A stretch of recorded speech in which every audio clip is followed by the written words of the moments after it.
Sme obchodno-stavebná spoločnosť a bytovej výstavbe sa venujeme už 7. rok a toto je náš posledný projekt. Majitelia budúcich bytov sa môžu tešiť na poprvé kľudné prostredie, a potom na kompletnú občiansku vybavenosť, krásne a nové bývanie. Ako stavebná firma sme zvyknutí na murovacie materiály, ale pre tento murovací materiál od spoločnosti Xela sme sa rozhodli z dvoch dôvodov. Prvý dôvod je to, že nás oslovil projektant, ktorý nás si zavolal na stretnutie, že je tu iná možnosť ohľadom veľkoformátových blokov od spoločnosti Xela.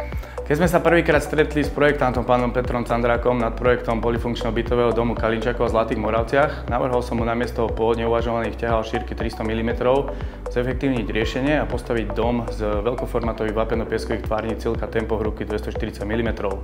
Investorovi sme pripravili aj BIM digitálny model, vďaka ktorému sa zistilo, že na obvodové steny stačia tvárnice Silka Tempo hrúbky 180 mm a vznikla tá kombinácia nosného systému v dvoch hrúbkach 180 a 240 mm. Viete presne, koľko tvárnic potrebujete na ktorú stenu a preto to bolo dobré, že to spracovali, lebo sme sa s tým nemuseli trápiť my na stavbe. Naše riešenie sa mu páčilo, súhlas dal aj investor pán Igor Štrba, ktorého presvedčil najmä nárast užitkovej plochy, čo je vlastne využiteľný priestor v dome, ktorý sa vďaka nášmu riešeniu zvýšil o 55 m2 a taktiež znížila sa potreba murárov.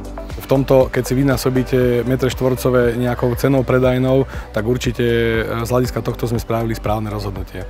Okrem vápeno-pieskových tvárnic Silka Tempo sme na stavbu dodávali aj naše nenosné tvárnice a preklady Ytong na vymurovanie priečok.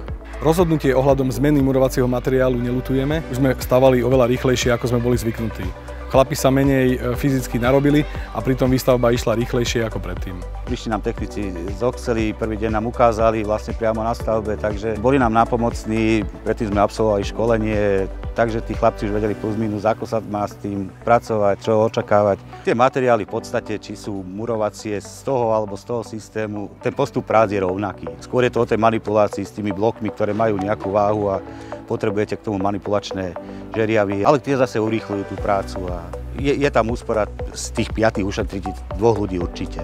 A hlavne tí ľudia sa nenarobia, nie je to taká otročina ako pri tom pôvodnom. Výborné je to, že vlastne Xela to zabezpečuje nielen materiálovo, ale aj technicky a tie žeriavy dostávame k zapožičaniu od firmy. Takisto servis, pokiaľ sa nám niečo stane, sú ochotní a rýchli s tou opravou a tak nám to rýchlo odstránia.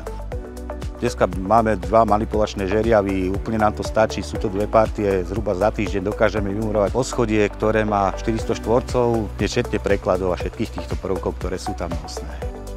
Tá výkresová dokumentácia tomu je dobrá pomôcka, veľa to pomáha. Riešenia sú dané a človek sa nezabáva s tým, že hľadá nejaké ďalšie